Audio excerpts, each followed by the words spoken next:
చలో మీ అభిప్రాయం చెప్పండి దీంట్లో.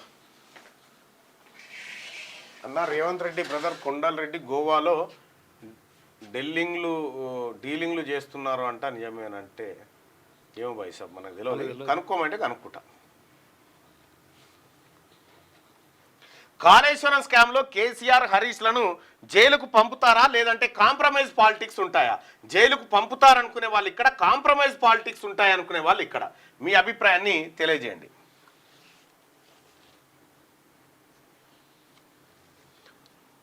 అంటే రేవంత్ రెడ్డి గారికి ఓ లెక్క ఉంటుందండి. ఇప్పుడు పంపి ఏం చేయాలి?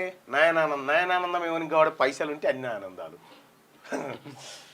అసెంబ్లీలో చర్చతో నష్టం పిటిషనర్ల తరఫున సీనియర్ న్యాయవాదులు ఆర్యమ సుందరం, దామా శేషాద్రి నాయుడు వాదనలు వినిపిస్తూ నివేదికను అసెంబ్లీలో చర్చకు పెట్టడం ద్వారా దానికి సంబంధించి అన్ని అంశాలు ప్రతిరోజు మీడియాలో వస్తాయని, దానివల్ల పిటిషనర్ల పరువు ప్రతిష్టలు దెబ్బతింటాయని పేర్కొన్నారు. సెక్షన్ 8B 8C కింద వేర్వేరుగా నోటీసులు ఇవ్వకుండా పిటిషనర్లకు వ్యతిరేకంగా నిర్ణయాలు వెలువరించడం, వాటిని వెబ్సైట్లో ఉంచడం సరికాదు.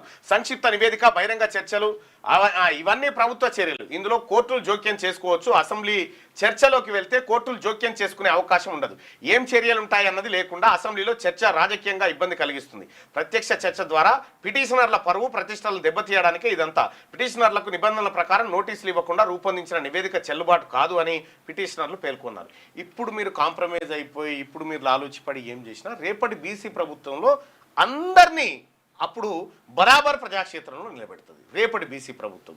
ఇప్పుడు మీరు తాత్కాలికంగా కాంప్రమైజ్ అయిపోయి మనం అప్పర్ క్యాస్ట్ వాళ్ళంతా ఒకటే కదా, మనం దోయాల్సింది బీసీలను కదా అని ఇప్పుడు కాంప్రమైజ్ అయినా భవిష్యత్తులో మాత్రం తప్పదు.